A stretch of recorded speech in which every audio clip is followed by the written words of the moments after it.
밤 11시가 넘은 서울병원은 고요했다. 응급실을 제외한 대부분의 병동은 불이 꺼져 있었고 복도에는 간간히 순찰하는 경비원의 발소리만이 메아리처럼 울려 퍼졌다. 이서윤은 병원 주차장에서 차를 세운 채 휴대폰 화면을 응시하고 있었다. 화면에는 남편 정도현의 위치가 빨간 점으로 표시되어 있었다. 가족 안전을 위해 설치한 GPS 추적 앱이었지만 오늘 밤만큼은 전혀 다른 용도로 사용되고 있었다. 도현은 분명 집에 가겠다고 했었다.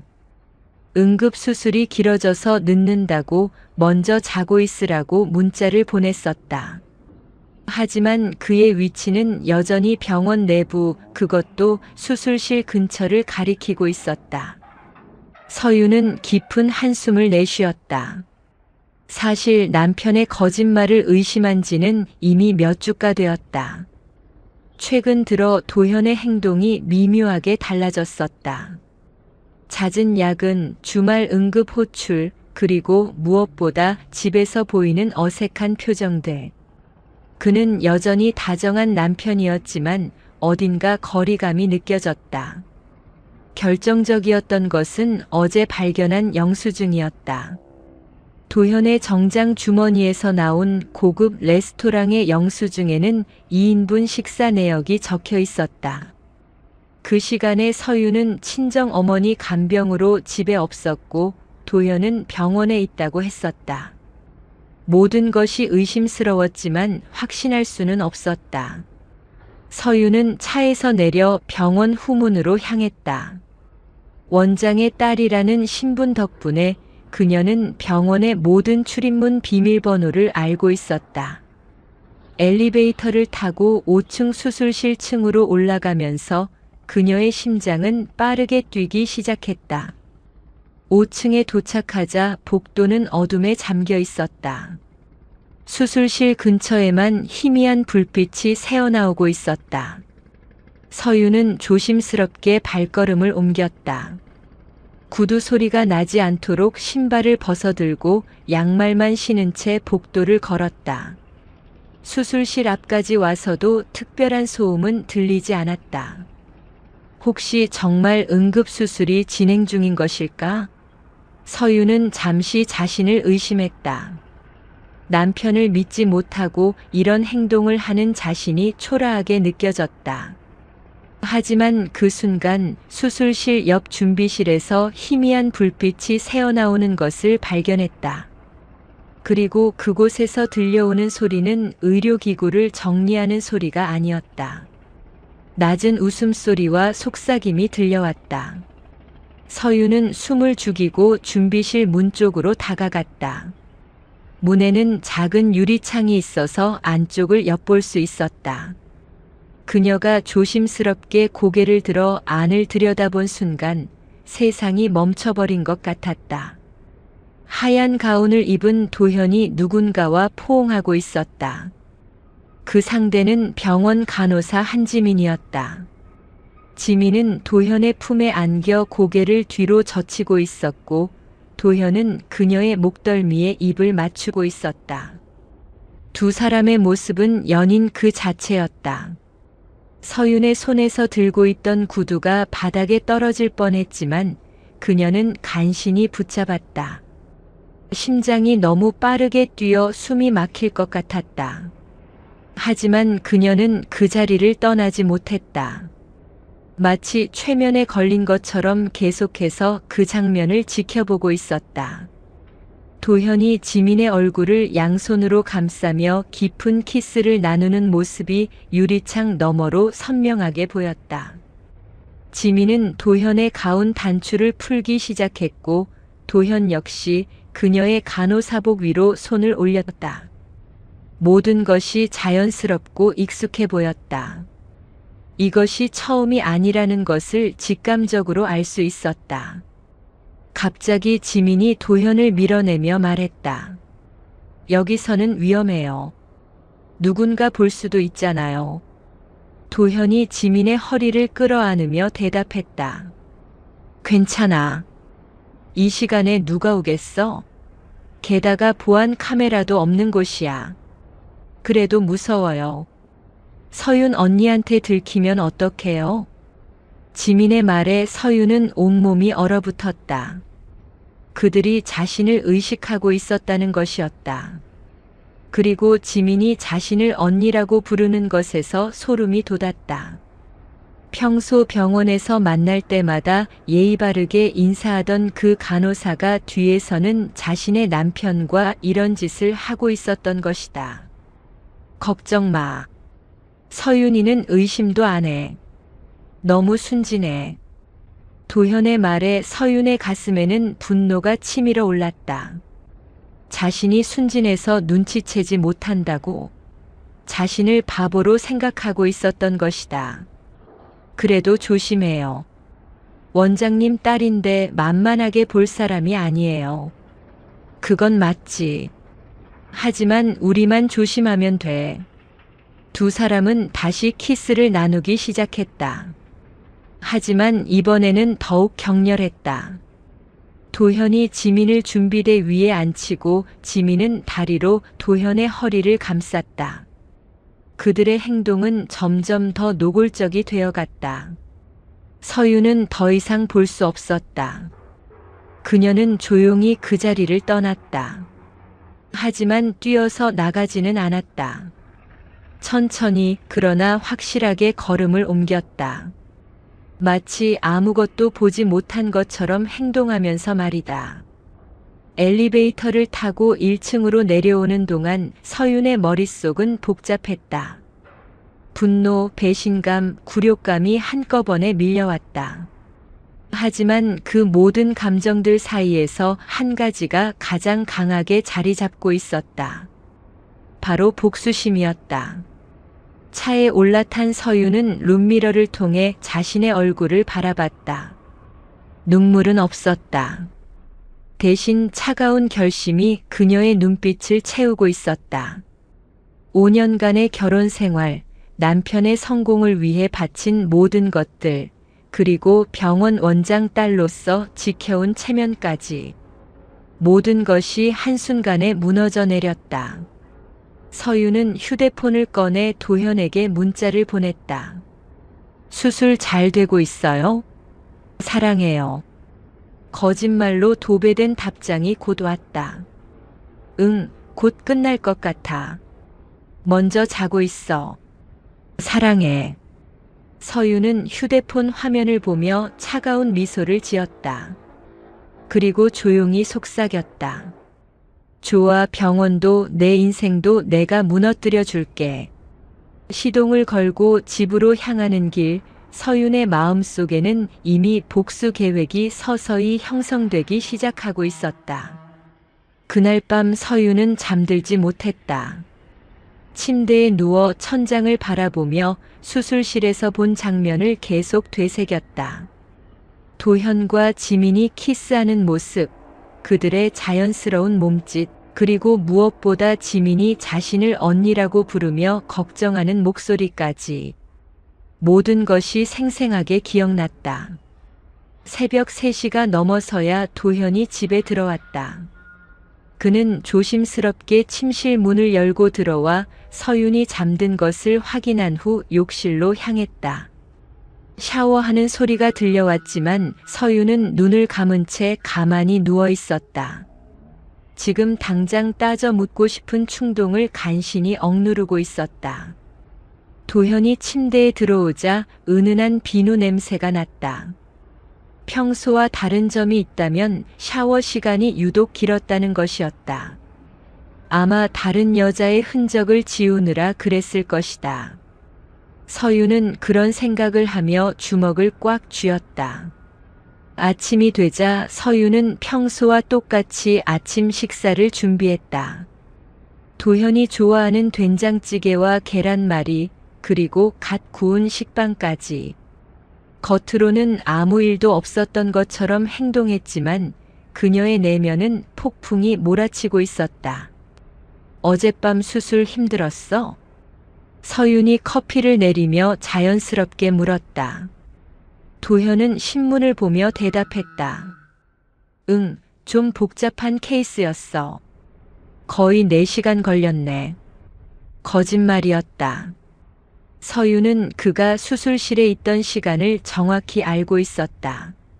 실제 수술 시간은 1시간 정도였고 나머지 시간은 지민과 함께 보낸 것이었다. 고생했어요. 오늘은 일찍 들어올 수 있을까요? 글쎄, 오늘도 수술이 많아서. 미안해. 또 다른 거짓말이었다. 서유는 도현의 스케줄을 병원 시스템으로 확인할 수 있었다. 오늘 그에게는 특별한 수술 일정이 없었다. 도현이 출근한 후 서유는 즉시 병원으로 향했다. 원장의 딸이라는 신분을 이용해 병원 내부를 자유롭게 돌아다닐 수 있었다. 오늘의 목표는 한지민을 관찰하는 것이었다. 5층 간호사실에 도착한 서유는 지민의 모습을 찾았다. 지민은 다른 간호사들과 함께 업무를 보고 있었는데 평소와 다를 바 없어 보였다. 오히려 더 밝고 활기차 보이기까지 했다. 어젯밤 도현과의 시간이 그녀에게 얼마나 행복했는지 짐작할 수 있었다. 서윤이 간호사실에 들어서자 간호사들이 모두 일어나 인사했다. 지민도 마찬가지였다. 그녀는 밝은 미소를 지으며 서윤에게 다가왔다. 언니, 무슨 일로 오셨어요? 지민의 목소리는 평소와 똑같이 친근했다. 하지만 서윤의 귀에는 그 목소리가 전혀 다르게 들렸다. 어젯밤 도현과 함께 있으면서 자신을 걱정한다고 말했던 바로 그 목소리였다. 아, 별일 아니에요. 아버지 부탁으로 5층 시설 점검차 왔어요. 서윤은 최대한 자연스럽게 대답했다.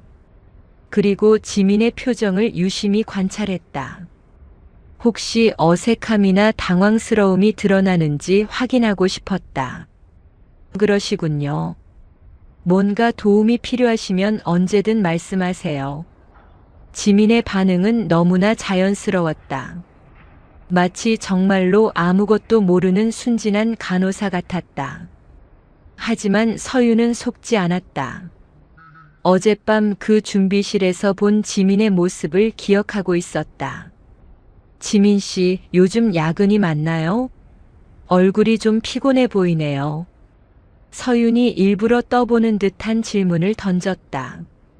지민은 잠시 당황하는 기색을 보였지만 곧 회복했다. 아, 네. 요즘 응급실 지원으로 밤늦게까지 있는 경우가 많아서요. 그래요? 우리 도현이도 요즘 야근이 많다고 하던데 혹시 같이 근무하는 경우가 있나요? 서윤의 질문은 점점 더 직접적이 되어갔다. 지민의 얼굴에 미세한 변화가 일어났다. 눈빛이 잠깐 흔들렸다가 다시 안정되었다. 가끔 응급수술이 있을 때 도와드리긴 해요. 정 선생님이 정말 실력이 좋으시더라고요. 지민의 대답에서 묘한 감정이 느껴졌다. 도현을 칭찬할 때의 그 어조가 단순한 동료에 대한 존경심을 넘어서는 것 같았다. 고맙네요. 우리 남편이 지민 씨 같은 유능한 간호사와 함께 일할 수 있어서 다행이에요. 서유는 우리 남편이라는 표현을 일부러 강조했다. 지민의 얼굴에 순간적으로 어두운 그림자가 지나갔다. 간호사실을 나온 서유는 복도를 걸으며 생각에 잠겼다. 지민의 반응으로 볼 때 그녀는 분명 도현과의 관계를 숨기고 있었다. 하지만 동시에 그 관계에 대해 어떤 확신도 가지고 있었다. 마치 언젠가는 모든 것이 자신의 것이 될 것이라고 믿는 것 같았다. 오후에 서유는 도현의 진료실을 찾았다. 그는 환자 차트를 보며 업무에 집중하고 있었다. 서윤이 들어서자 그는 반가운 표정으로 일어났다. 무슨 일이야? 점심 같이 먹을까 해서 왔어요. 서윤의 제안에 도현은 잠시 망설였다. 평소라면 바로 좋다고 대답했을 텐데 오늘은 뭔가 주저하는 기색이 보였다. 미안, 오늘은 점심시간에 컨퍼런스가 있어서. 또 다른 거짓말이었다. 서유는 병원의 모든 일정을 파악할 수 있었다.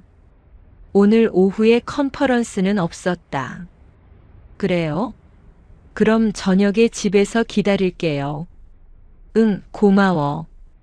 도현은 서윤에게 가벼운 키스를 했다. 하지만 그 키스는 평소보다 훨씬 형식적이었다. 마치 의무감으로 하는 것 같았다. 진료실을 나선 서윤은 복도 끝에서 지민이 도현의 진료실을 바라보고 있는 것을 발견했다.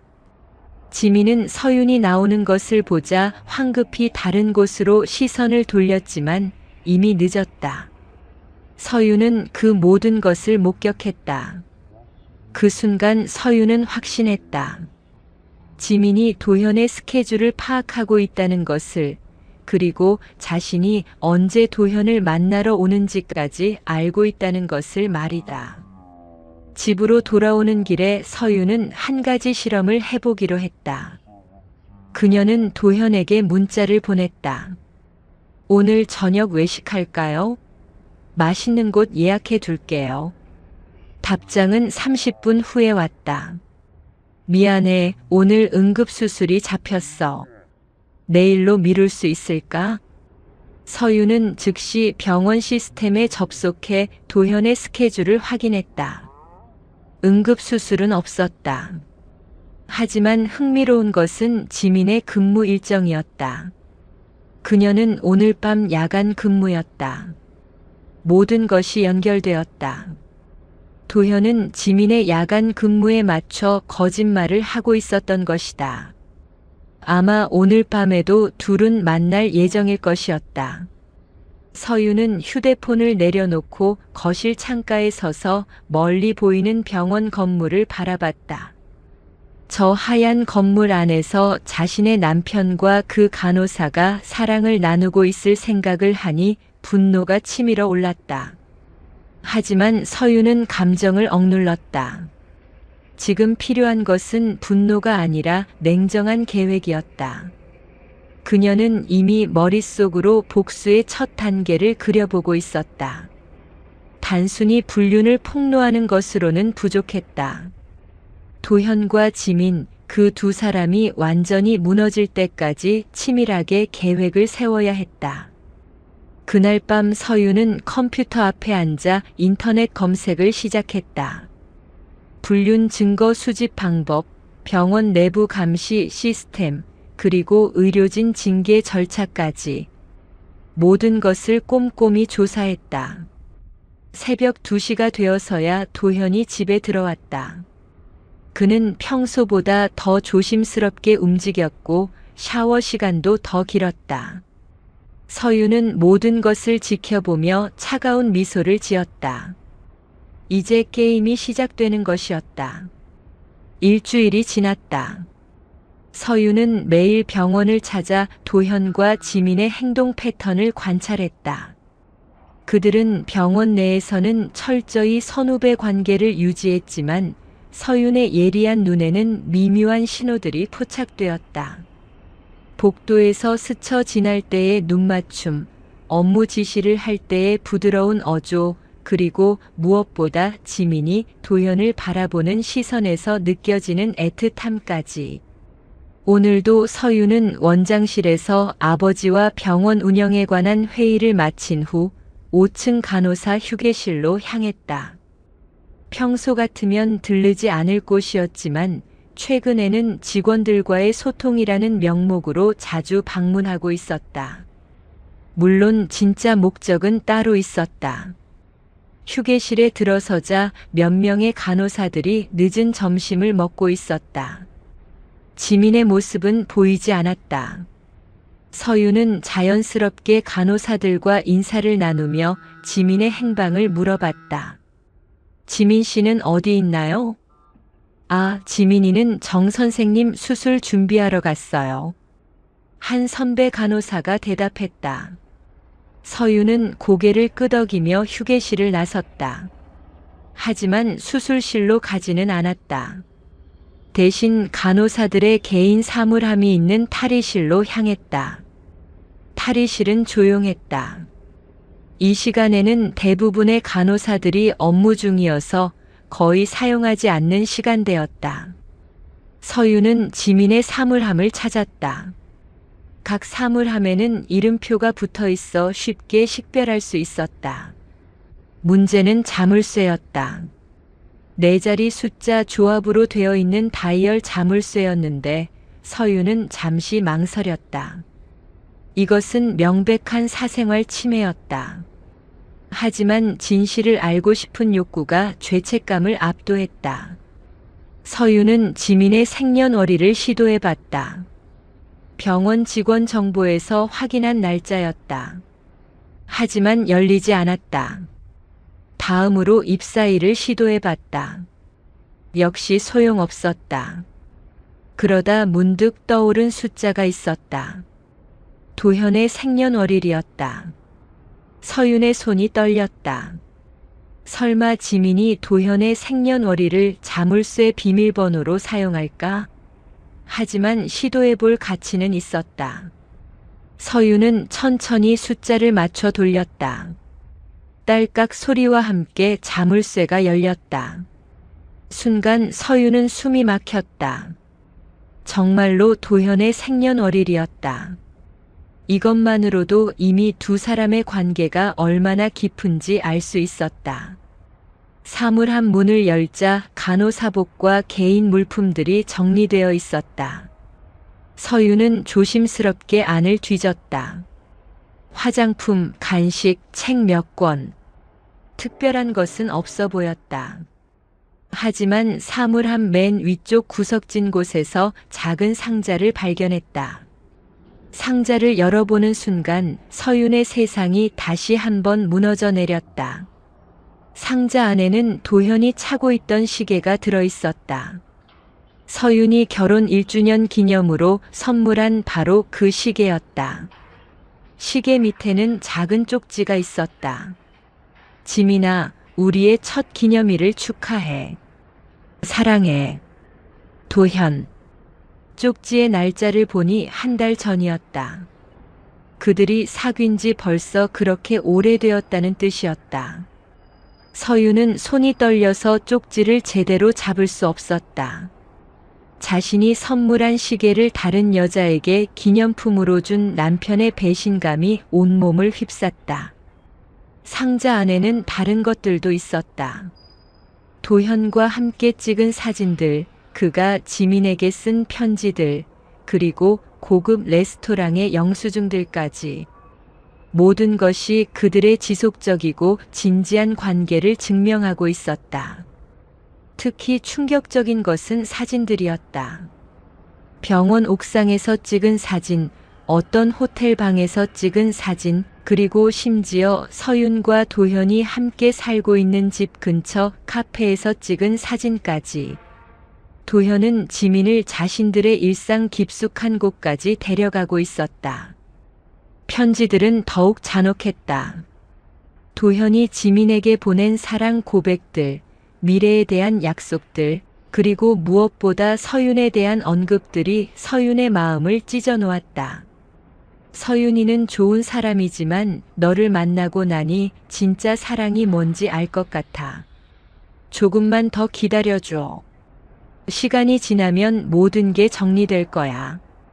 너와 함께 새로운 인생을 시작하고 싶어. 서윤은 편지를 읽으며 온몸이 떨렸다. 도현이 자신과의 결혼을 정리하고 지민과 새로운 인생을 시작할 계획을 하고 있다는 것이었다. 자신은 그동안 완전히 속고 있었던 것이다. 갑자기 복도에서 발소리가 들렸다. 서윤은 황급히 모든 것을 원래 자리에 정리하고 사물함을 닫았다. 자물쇠를 다시 잠그고 탈의실을 나서려는 순간 지민이 들어왔다. 언니, 여기서 뭐 하세요? 지민의 목소리에는 약간의 경계심이 섞여 있었다. 서윤은 최대한 자연스럽게 대답했다. 아, 화장실 가려고 왔는데 길을 잘못 들었네요. 아, 화장실은 복도 끝에 있어요. 지민은 서윤을 의심스럽게 바라봤다. 하지만 서윤은 태연하게 고개를 끄덕이며 탈의실을 나섰다. 복도를 걸으며 서윤은 지금까지 발견한 모든 것들을 정리했다.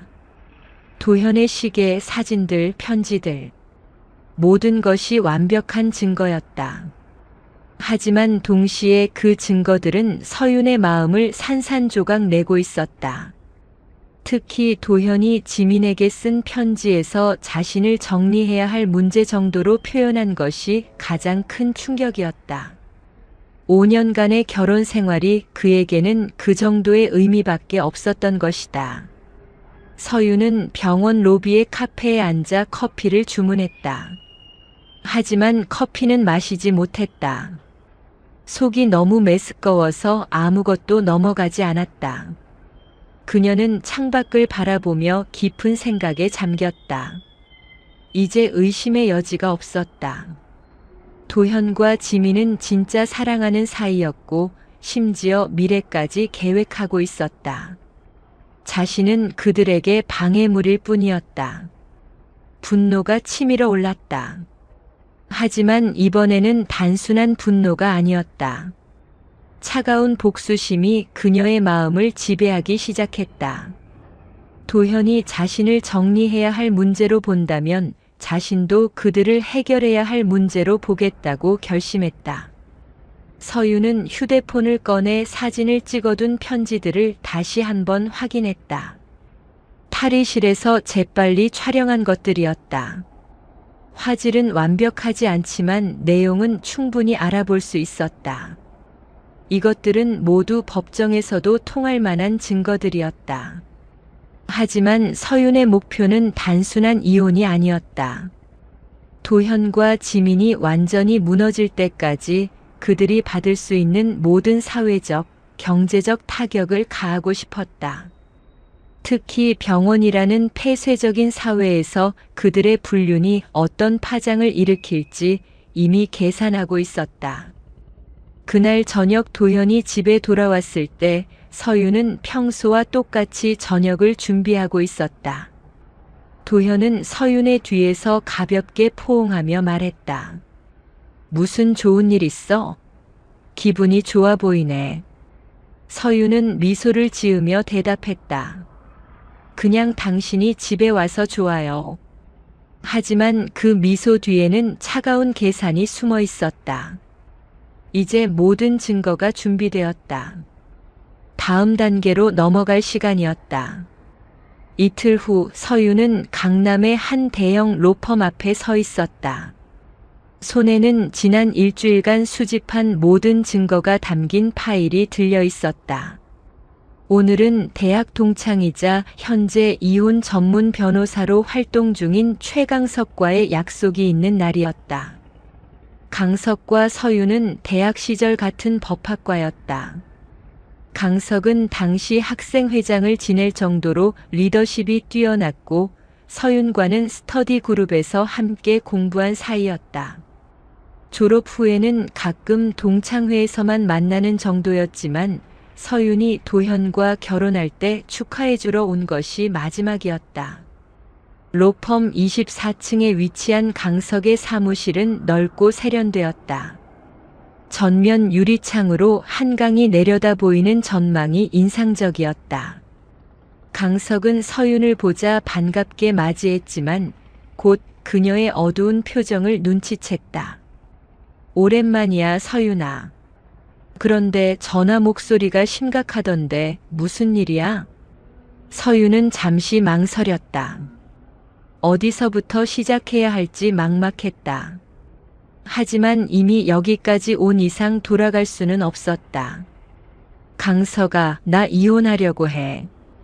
강석의 표정이 순간 굳어졌다. 그는 서윤을 소파에 앉게 한 후 진지한 표정으로 물었다. 무슨 일인지 차근차근 말해봐. 서윤은 지난 일주일간의 모든 일을 상세히 설명했다. 수술실에서 목격한 불륜 현장부터 지민의 사물함에서 발견한 증거들까지. 그녀가 말하는 동안 강석은 한마디도 하지 않고 집중해서 들었다. 가끔 중요한 부분에서는 메모를 하기도 했다. 이야기가 끝나자 강석은 서윤이 가져온 파일을 꼼꼼히 살펴봤다. 사진들, 편지 복사본, 시계 사진, 그리고 병원 내 스케줄 조작 증거까지 모든 것이 체계적으로 정리되어 있었다. 증거는 충분해. 법정에서 완전히 이길 수 있어. 재산 분할도 유리하게 받을 수 있고. 강석의 말에 서윤은 고개를 끄덕였다. 하지만 그녀의 표정은 여전히 만족스럽지 않았다. 그런데 나는 단순한 이혼이 아니라 그냥 버릴 게 아니야. 두 사람 모두 무릎 꿇게 만들고 싶어. 강석은 서윤의 눈을 가만히 바라봤다. 그 눈빛에서 대학 시절 보던 온화한 모습은 찾을 수 없었다. 대신 차가운 복수심과 강인한 의지만이 남아있었다. 구체적으로 어떤 의미야? 도현이는 의사로서의 커리어가 완전히 끝나야 하고 한지민은 간호사는 물론 이 업계에서 발을 붙일 수 없게 만들고 싶어. 그들이 나에게 준 고통만큼 돌려받았으면 해. 강석은 잠시 고민했다.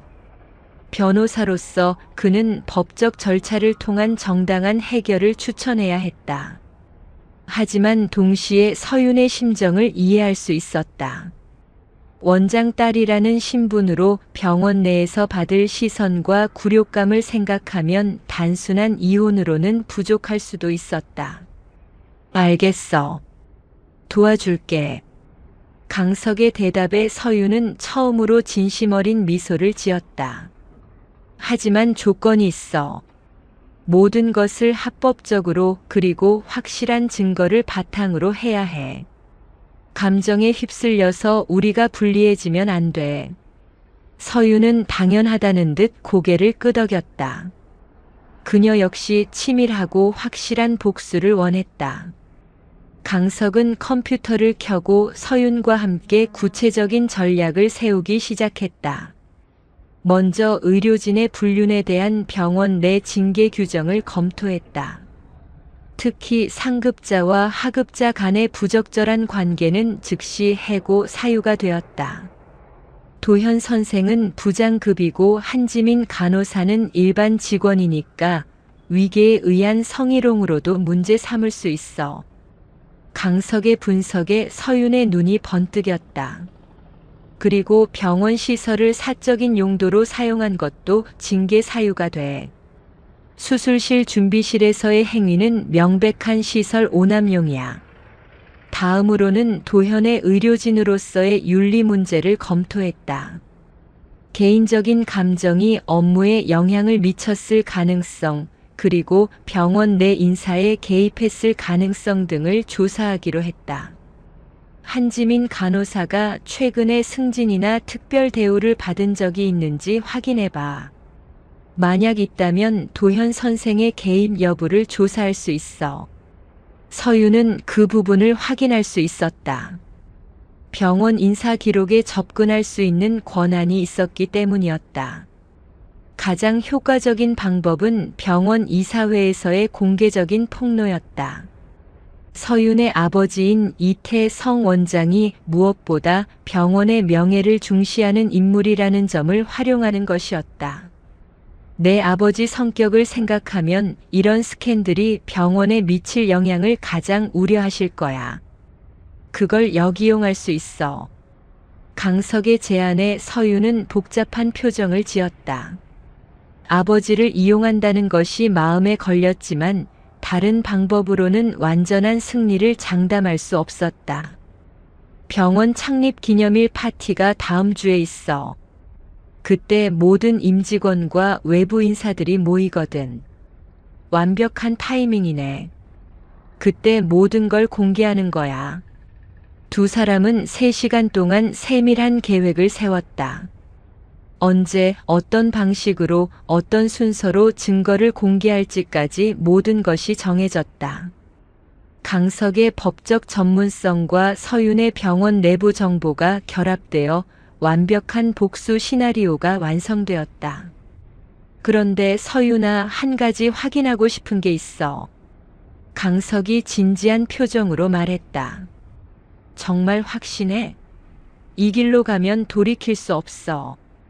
그리고 내가 받을 상처도 만만치 않을 거야. 서윤은 주저없이 대답했다. 확신해. 이미 받을 상처는 다 받았어. 이제는 그들이 받을 차례야. 그녀의 목소리에는 어떤 흔들림도 없었다.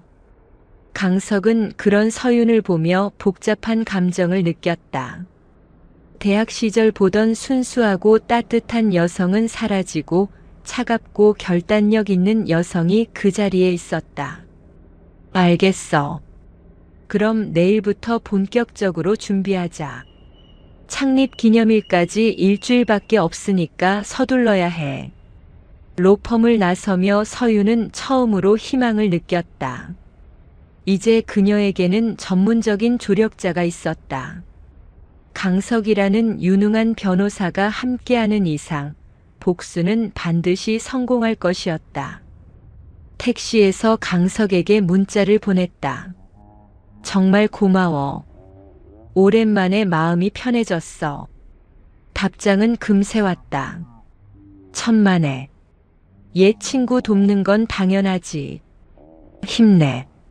하지만 서윤은 강석의 마지막 말이 계속 마음에 걸렸다.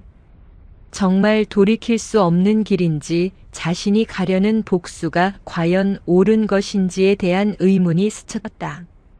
하지만 곧 지민의 사물함에서 본 도현의 편지를 떠올렸다.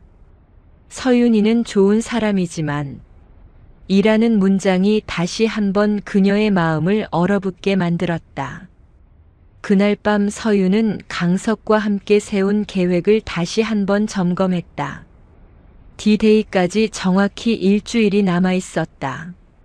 그 일주일 동안 마지막 준비를 완벽하게 마쳐야 했다. 실패는 허용되지 않았다.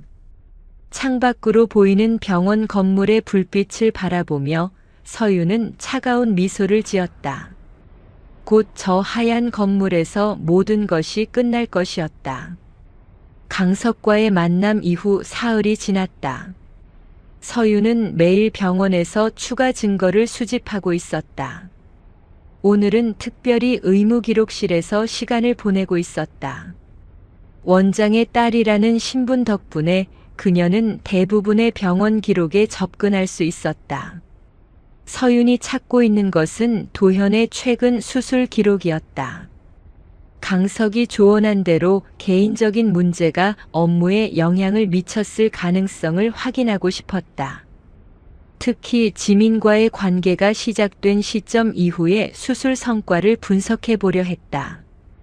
컴퓨터 화면을 통해 도현의 최근 6개월 수술 기록을 살펴보던 중 서윤은 이상한 점을 발견했다. 한 달 전 진행된 담낭 제거 수술에서 환자가 예상보다 긴 회복 기간을 겪었다는 기록이 있었다. 더 자세히 살펴보니 수술 중 작은 실수가 있었던 것 같았다. 하지만 정식 수술 보고서에는 그런 내용이 기재되지 않았다. 대신 정상적인 수술 진행이라고만 적혀 있었다. 서윤은 간호 기록을 확인해 봤다. 담당 간호사는 한지민이었다. 간호 기록에서도 특별한 언급은 없었다. 하지만 서윤은 포기하지 않았다. 그녀는 병원의 내부 보고서 시스템에 접속했다. 여기에는 정식 기록에 올라가지 않는 내부 검토 자료들이 보관되어 있었다. 마침내 서윤은 찾고 있던 것을 발견했다. 해당 수술에 대한 내부 검토 보고서였다. 보고서에는 도현이 수술 중 담관을 실수로 손상시켰다는 내용이 명시되어 있었다. 다행히 즉시 봉합했지만 이로 인해 환자의 회복이 지연되었다고 기록되어 있었다. 더 중요한 것은 이 보고서가 외부에 공개되지 않았다는 점이었다. 의료진의 실수를 은폐한 것이었다. 그리고 이 은폐 작업에 한지민이 깊이 관여했다는 정황도 발견했다. 간호 기록의 수정 내역을 보니 지민이 여러 차례 기록을 변경한 흔적이 있었다. 서윤은 이 모든 자료를 USB에 복사했다. 의료진의 실수 은폐는 병원으로서는 치명적인 스캔들이 될 수 있었다. 특히 환자의 생명과 직결된 문제를 개인적인 이유로 덮었다면 더욱 심각한 문제였다. 오후에 서윤은 병원 약국 근처에서 우연히 지민을 목격했다. 지민이 약국 직원과 뭔가 은밀한 대화를 나누고 있었다.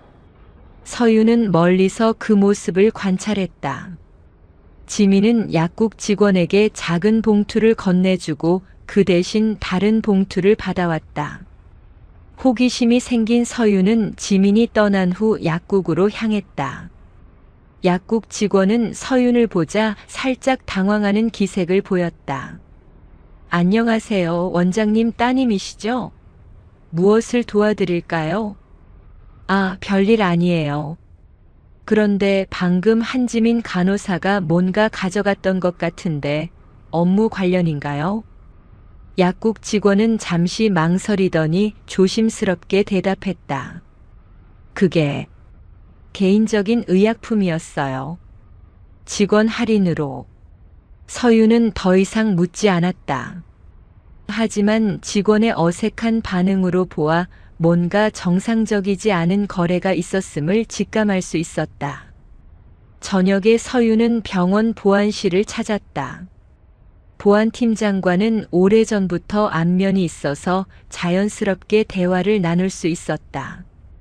김 팀장님, 최근에 약국 쪽 CCTV 점검하신 적 있나요? 아, 네.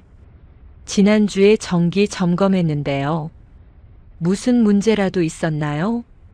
아니에요. 그냥 궁금해서요. 혹시 직원들이 개인적으로 약품을 가져가는 경우도 있나요? 김 팀장은 잠시 생각하더니 말했다. 가끔 있긴 해요. 물론 정식 절차를 거쳐야 하지만 간혹 규정을 어기는 경우도 없지 않아 있죠. 서윤은 더 구체적인 정보를 얻기 위해 다른 방법을 시도했다. 그녀는 약국 관리 시스템에 접근해 최근 의약품 출고 내역을 확인했다. 지민의 이름으로 된 기록들을 찾아보니 의심스러운 점들이 발견되었다. 지민은 최근 몇 개월간 진통제와 수면제를 개인 용도로 구매한 기록이 있었다. 문제는 구매 빈도와 수량이었다. 개인이 사용하기에는 너무 많은 양이었고 구매 주기도 불규칙했다. 더 자세히 조사해 보니 지민이 구매한 의약품 중 일부가 도현의 처방전을 통해 이루어진 것을 발견했다. 도현이 자신의 의사 권한을 남용해 지민에게 의약품을 처방해 준 것이었다. 이것은 명백한 의료법 위반이었다. 의사가 진료 없이 의약품을 처방하거나 개인적인 목적으로 처방권을 남용하는 것은 중대한 범죄였다. 서윤은 이 모든 정보를 정리하며 흥분을 감출 수 없었다. 이제 단순한 불륜을 넘어서 의료법 위반, 병원 규정 위반, 환자 기록 조작 등 여러 가지 죄목을 확보했다. 이 정도면 도현과 지민을 완전히 무너뜨릴 수 있었다. 그날 밤 서윤은 강석에게 연락했다. 강석아, 대박적인 걸 찾았어. 전화 너머 강석의 목소리가 긴장감을 띠었다. 뭘 찾았는데? 의료법 위반 증거야. 수술 실수 은폐에 의약품 불법 처방까지.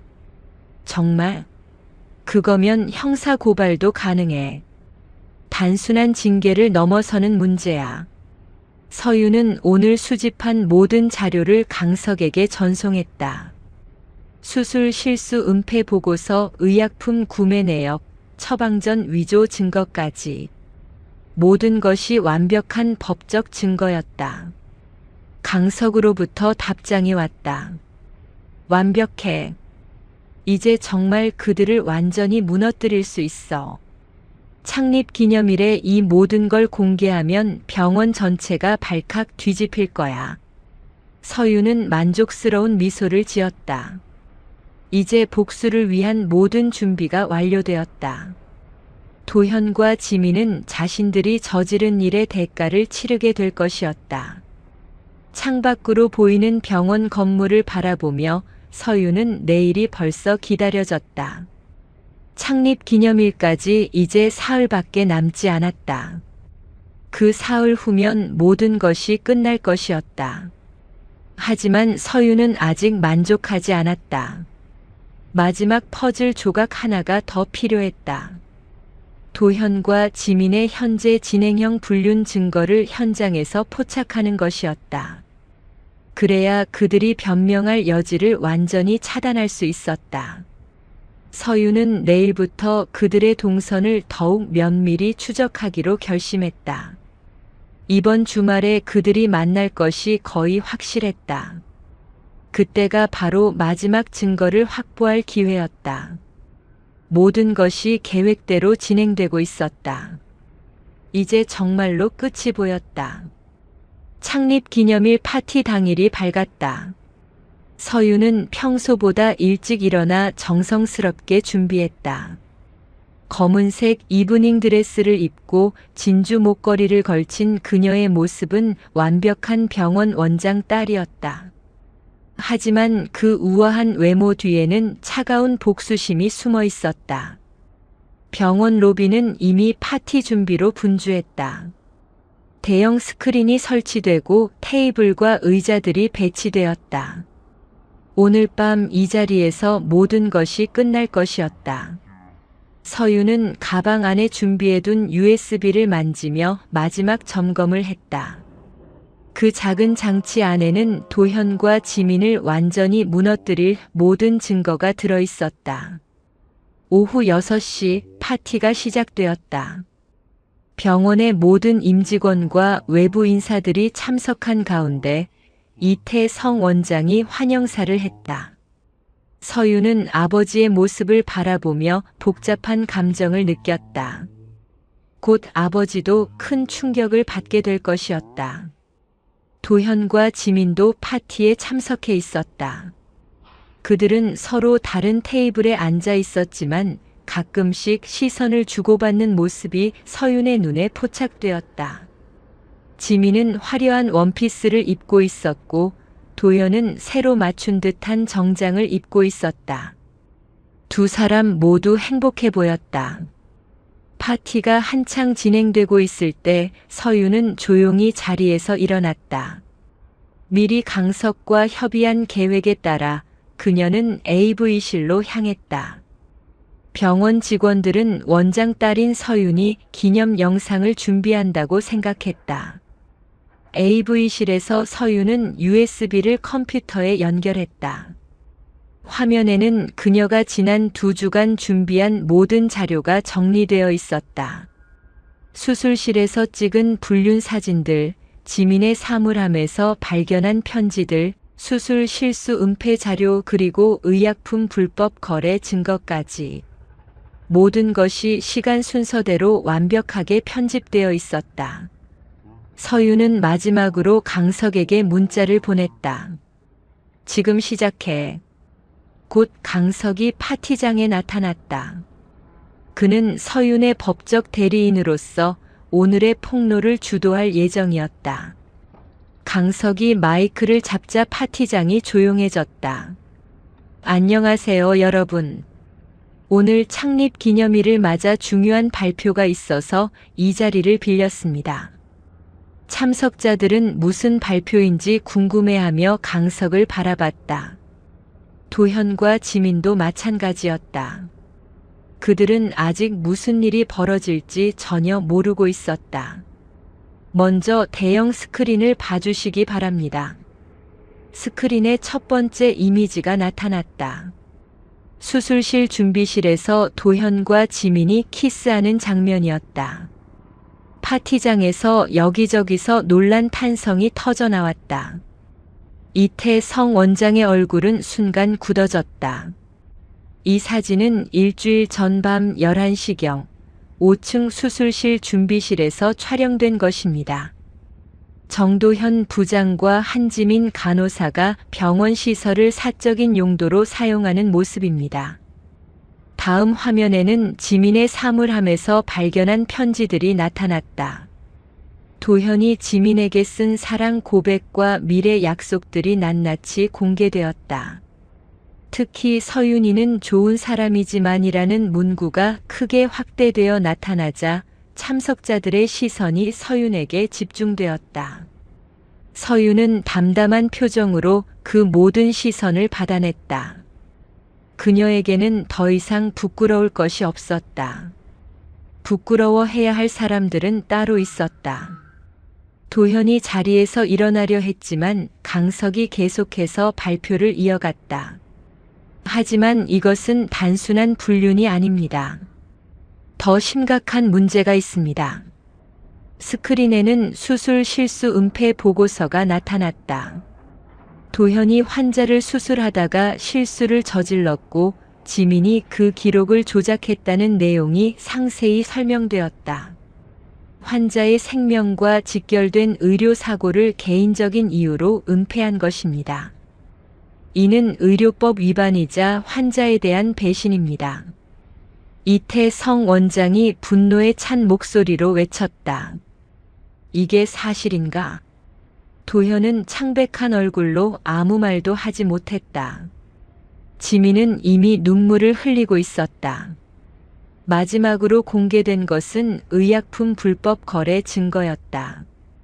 도현이 처방권을 남용해 지민에게 의약품을 제공한 내역이 상세히 나타났다.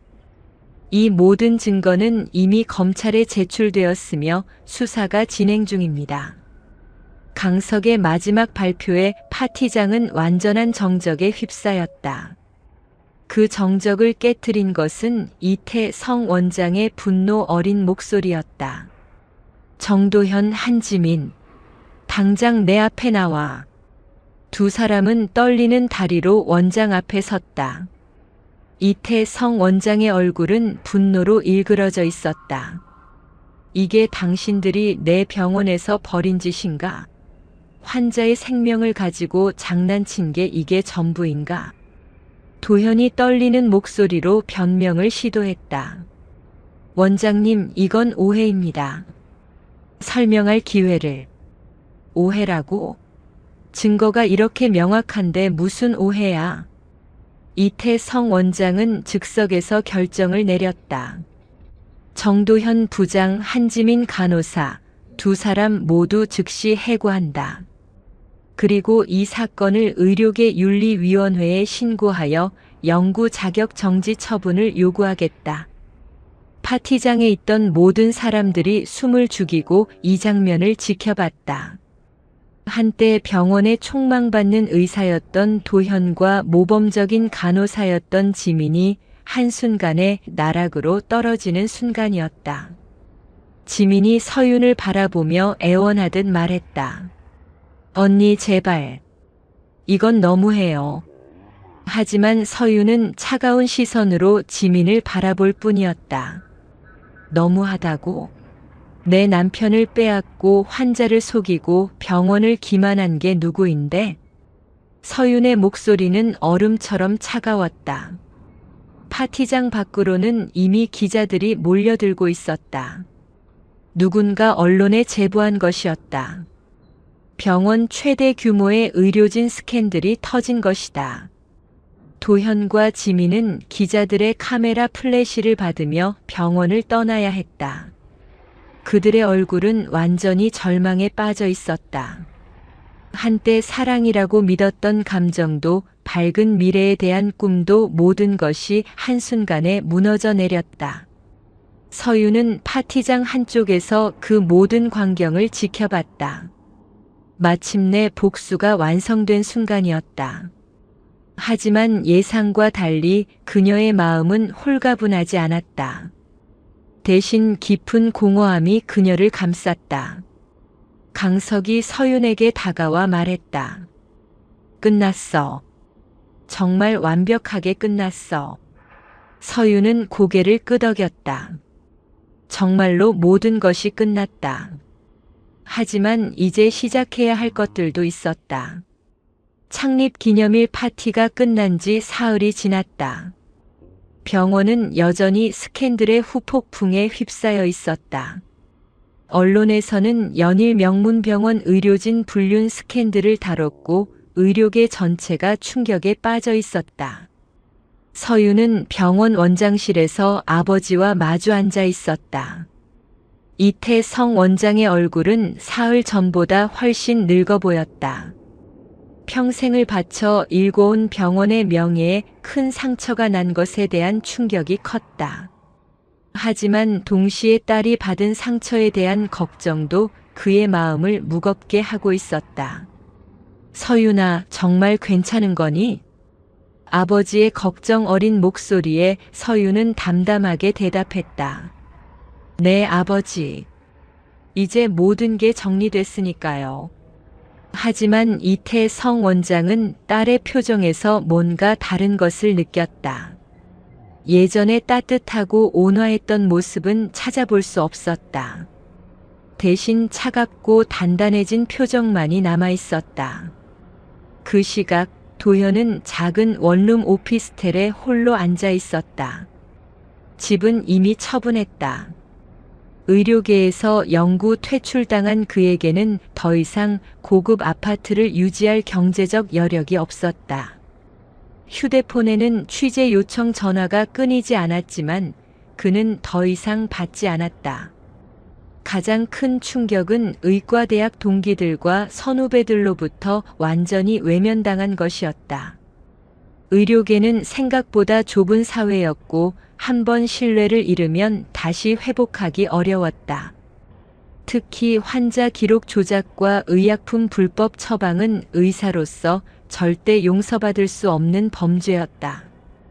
도현의 부모님도 서울로 올라와 아들을 질책했다. 어머니는 며칠째 울기만 했고 아버지는 한마디도 하지 않은 채 실망한 표정으로 돌아갔다. 가족들마저 등을 돌린 상황에서 도현은 완전히 고립되었다. 한편 지민의 상황은 더욱 비참했다. 그녀는 현재 친정에 숨어 있었지만 그곳마저 안전하지 않았다. 동네 사람들의 시선이 따가웠고 어머니는 딸 때문에 동네에서 고개를 들고 다닐 수 없다며 괴로워했다. 지민의 간호사 면허는 이미 정지되었고 다른 병원에서 일할 가능성도 거의 없었다. 의료계는 생각보다 폐쇄적이어서 한 번 문제를 일으킨 사람을 다시 받아주지 않았다.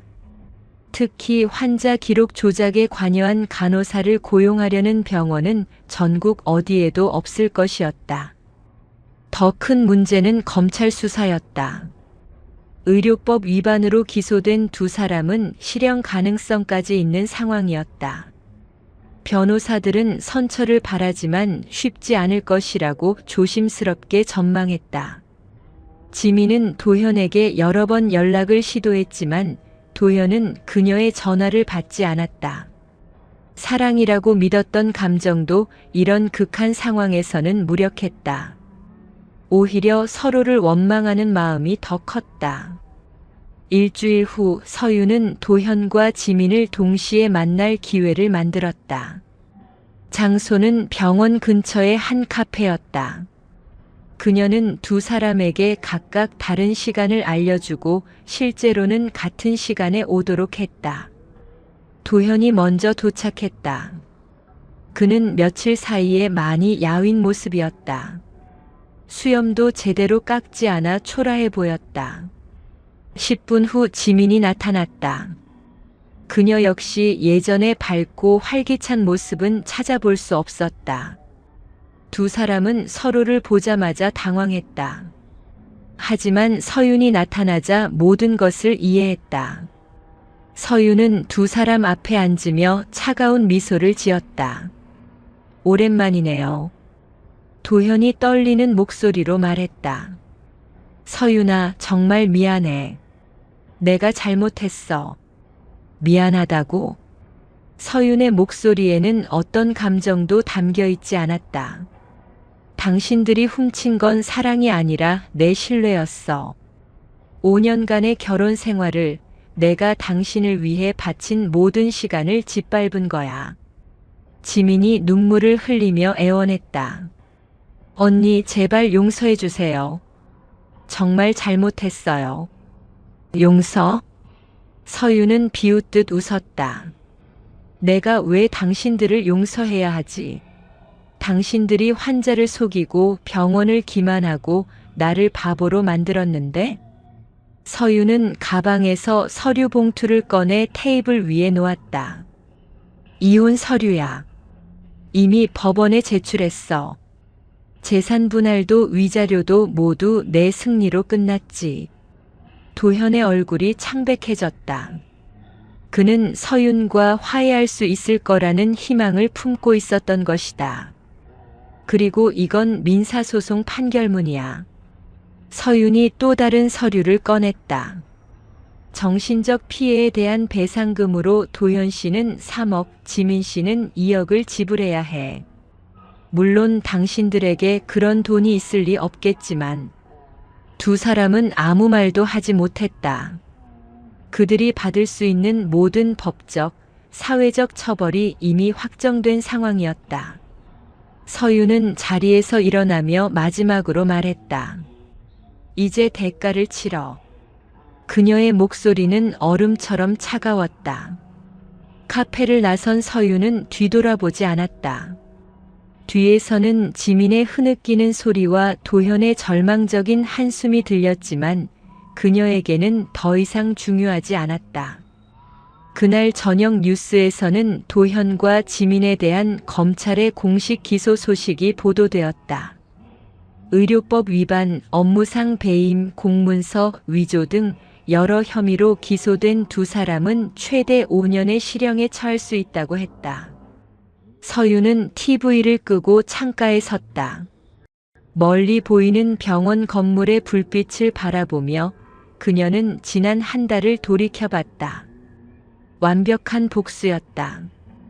두 사람은 사회적으로, 경제적으로, 그리고 개인적으로 완전히 무너졌다. 하지만 예상과 달리 그녀의 마음은 공허했다. 복수가 완성된 지금 그 다음에 무엇을 해야 할지 막막했다. 5년간 도현을 위해 살아온 시간들, 그리고 복수를 위해 몰두했던 지난 한 달까지 모든 것이 끝난 지금 그녀에게는 새로운 시작이 필요했다. 휴대폰이 울렸다.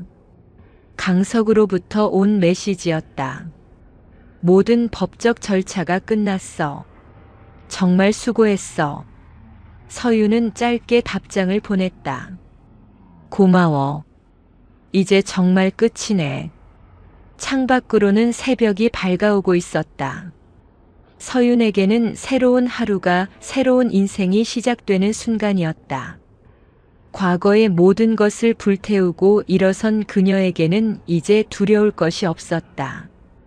2달 후 서윤은 병원 로비를 홀로 걷고 있었다.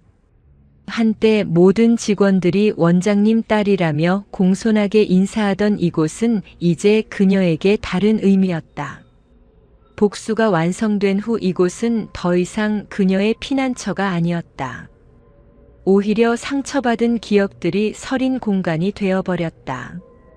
오늘은 아버지에게 중요한 이야기를 하러 온 날이었다. 서유는 원장실 문을 두드렸다. 이태성 원장은 딸을 보자 반가우면서도 걱정스러운 표정을 지었다. 지난 2달간 서유는 예전과는 완전히 다른 사람이 되어 있었다. 아버지, 말씀드릴 게 있어요. 서윤의 목소리는 평소보다 단호했다. 그래, 뭔데? 저 미국으로 갈 생각이에요. 새로운 시작을 하고 싶어요. 이태성 원장은 잠시 놀란 표정을 지었다. 예상하지 못한 이야기였다. 갑자기 왜 그런 생각을? 여기서 다시 시작해도 되잖아. 서유는 창밖을 바라보며 대답했다. 여기에는 너무 많은 기억이 있어요. 좋지 않은 기억들이. 실제로 서유는 지난 2달간 많은 고민을 했다. 복수는 완성되었지만 그 후에 남은 것은 공허함 뿐이었다.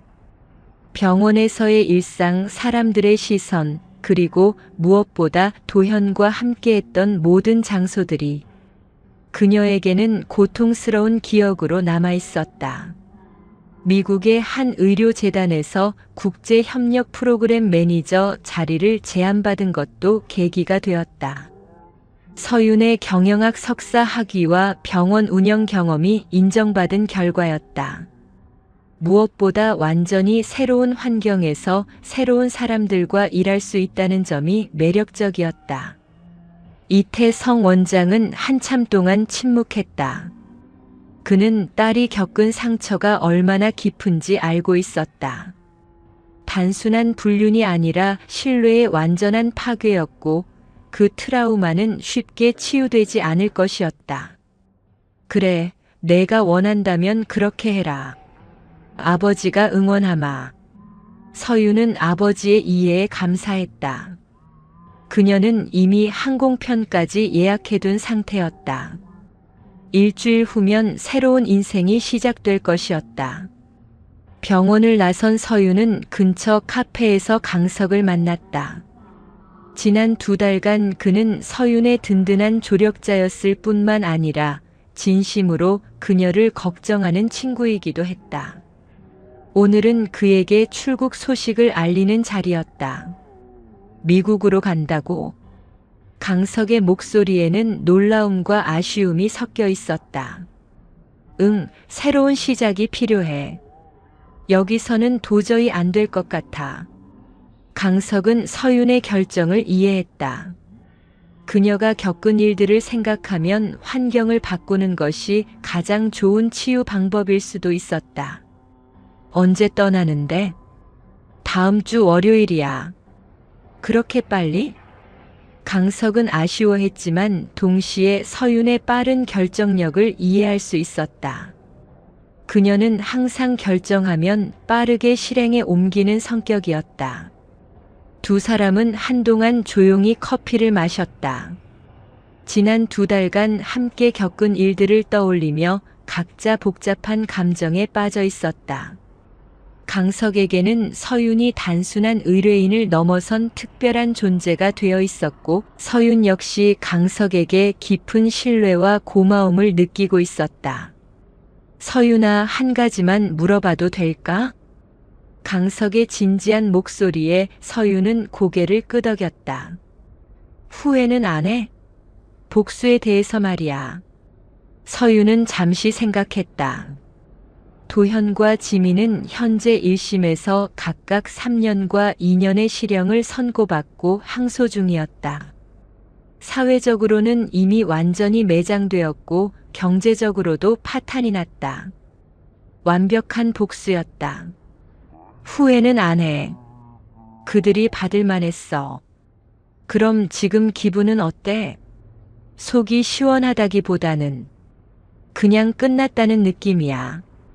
서윤의 대답은 솔직했다. 복수가 가져다 준 것은 만족감이 아니라 무감각에 가까운 평온함이었다. 카페를 나서며 강석이 말했다. 미국에 가서도 연락하자. 가끔 안부라도. 그럴게. 정말 고마웠어, 강석아. 두 사람은 아쉬운 인사를 나누었다. 하지만 둘 다 이것이 끝이 아니라는 것을 알고 있었다. 일주일 후 인천공항 출국장에서 서윤은 마지막으로 한국을 바라봤다. 그녀의 손에는 미국행 항공편 탑승권이 들려 있었다. 26시간 후면 로스앤젤레스에 도착할 예정이었다. 공항에는 아버지와 강석이 배웅을 나왔다. 이태성 원장은 딸을 껴안으며 말했다. 건강하게 잘 지내라. 언제든 돌아오고 싶으면 돌아와. 강석도 서윤에게 다가와 악수를 청했다. 새로운 곳에서 행복하게 살아. 고마워. 너도 건강해. 하지만 두 사람의 악수는 생각보다 길었다. 강석의 손에서 따뜻함이 전해졌고 서윤은 그 온기에서 묘한 위안을 느꼈다. 탑승 시간이 되어 서윤이 출국장으로 향하려는 순간 강석이 그녀를 불렀다. 서윤아. 서윤이 뒤돌아보자 강석이 말했다.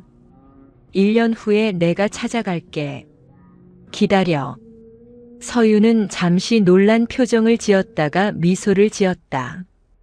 복수가 끝난 후 처음으로 지은 진심 어린 미소였다. 그래, 기다릴게. 비행기에 오른 서윤은 창가 자리에 앉아 한국 땅이 멀어지는 것을 바라봤다. 아래로는 서울의 불빛들이 점점 작아져 갔다. 어딘가에는 아직도 고통받고 있을 도현과 지민이 있을 것이었다. 하지만 이제 그들은 서윤의 인생과 아무 상관없는 존재가 되었다. 기내에서 서윤은 지난 6개월을 돌이켜봤다. 배신의 발견부터 완벽한 복수까지. 그 과정에서 그녀는 자신도 몰랐던 강인함과 냉혹함을 발견했다. 순진했던 원장 딸은 죽었고 새로운 여성이 태어났다. 미국에서의 새로운 삶이 어떨지는 아무도 모르는 일이었다. 하지만 서윤에게는 확신이 있었다. 이제 그녀는 누구에게도 의존하지 않는 독립적인 여성이었다. 그리고 1년 후 강석이 찾아온다면 그때는 완전히 새로워진 자신을 보여줄 수 있을 것이었다. 비행기가 태평양 상공을 날아가는 동안 서윤은 창밖의 어둠을 바라보며 생각했다. 복수는 끝났지만 진짜 인생은 이제부터 시작이었다. 그리고 그 새로운 인생에서는 그녀 자신이 주인공이 될 것이었다. 새벽이 밝아오고 있었다. 서윤에게는 말 그대로 새로운 하루의 시작이었다. 이야기가 재미있었다면 구독과 좋아요 눌러주시고 주인공에게 응원의 댓글도 부탁드립니다.